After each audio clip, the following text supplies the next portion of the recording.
In this lesson we will install the EVE-NG program. To download the program we go to the eve-ing.net page and click on the Download tab. When we come to the download page, there are two versions of EVE-NG here. We will download the free version. Let's come down.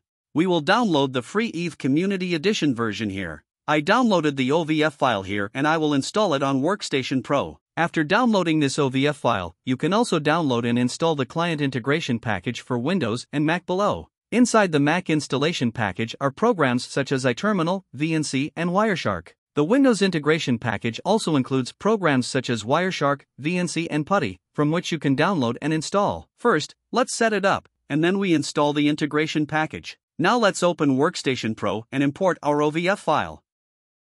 I click on Open Virtual Machine and select the OVF file that we downloaded. I named our virtual machine EVE-NG. I am importing.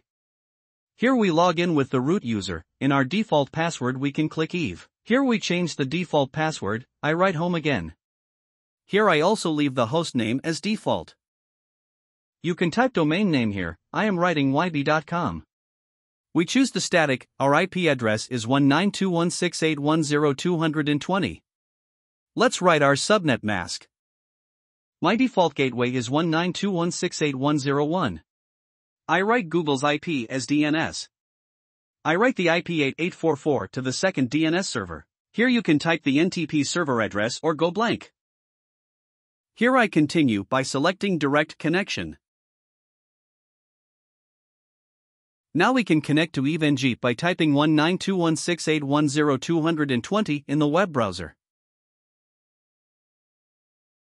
Here we write admin to our default user and EVE to our password. I'm logging in now. As you can see, we are now connected to EVE-NG. Now we can also install the integration package. Now I come to the files I downloaded and run the EVE-NG Windows Client Pack here. I say next.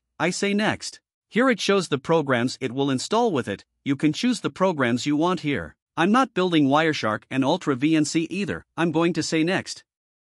I say finish. After installing the Windows Client package, our processes are finished. If you are going to use Secure CRT as a terminal program, we come to my computer and select the local disk from here and come to the program files. Here we enter the EVE-NG folder. If you are going to use Secure CRT, you need to run the regedit file here. That's all we'll tell you in this lesson for now, so goodbye to see you in our next lesson.